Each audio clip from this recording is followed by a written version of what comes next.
আসসালামু আলাইকুম। সবাই কেমন আছেন? নিশ্চয়ই ভালো আছেন। আজকে আমি আপনাদেরকে দেখাবো কিভাবে বস্তার ভিতরে আদা চাষ করতে হয়।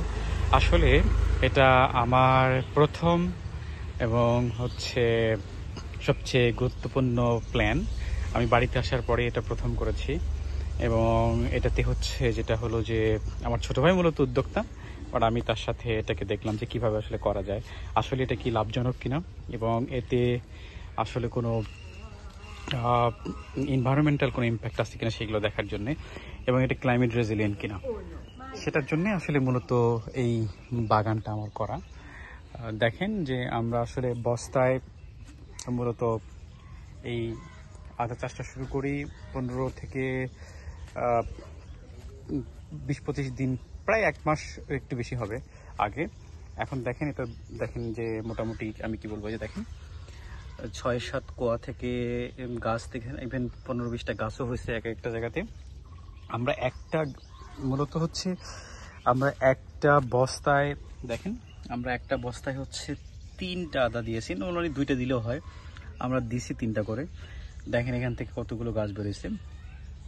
আর পাশাপাশি মূলত আমরা প্রথমে এই ইয়েগুলো প্রস্তুত করে রাখছিলাম বস্তায় মাটি দেওয়ার জন্য। মাটিতে সার থেকে গোবর সবকিছু মিক্সড করে রাখছিলাম প্রায় 1-1.5 মাস আগে, এবং এটা মিক্সড করার পরে যখন আমরা প্রায় অনেকদিন রাখলাম, তারপরে বস্তার মধ্যে এটাকে ভরানোর পরে এখানে সারি সারি করি প্রায়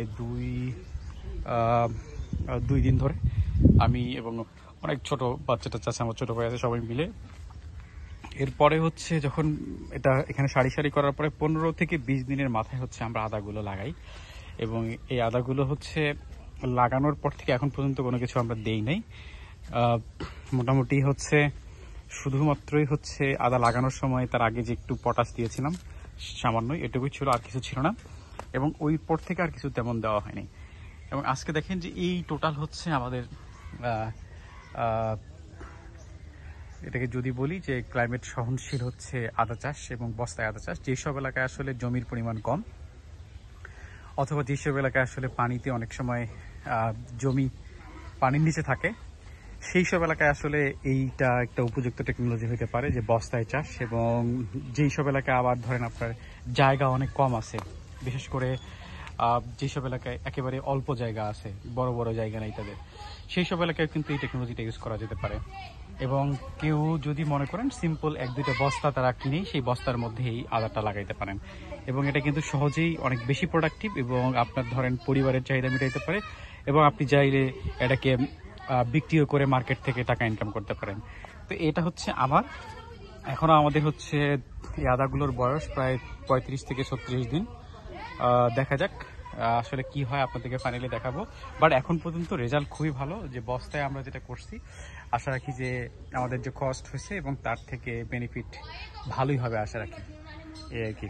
তো অবশ্যই ফাইনালি আপনাদেরকে দেখাবো। আপনারাও চাইলে এটা করতে পারেন আপনাদের বাড়িতে, এই ছোট ছোট বাগানগুলো করতে পারেন, যেটা আপনাদের বাড়ির চাহিদা মেটাইতে পারে, পাশাপাশি আপনাদের পরিবারের চাহিদা ওটা মেটাইতে পারে, এবং আপনি বিক্রিও করতে পারেন, এখান থেকে টাকা ইনকাম করতে পারেন। যাদের যতটুকু স্পেস আছে সেইটুকু স্পেসকে ইউজ করে এই যে বস্তা বা স্যাক গার্ডেনিং বলি, এই স্যাক গার্ডেনিং করে আপনি এখানে আদা চাষ করতে পারেন। আপনি চাইলে কিন্তু এই আদার যে এই সাইডগুলো আছে, এই সাইডগুলোকে আপনি ইউজ করতে পারেন। এখানেও কিন্তু আপনি অন্য ধরনের সবজি দিয়ে আপনি সেটা বাড়িতে খাইতে পারেন, প্রয়োজনীয় চাহিদা মেটাইতে পারেন আর কি।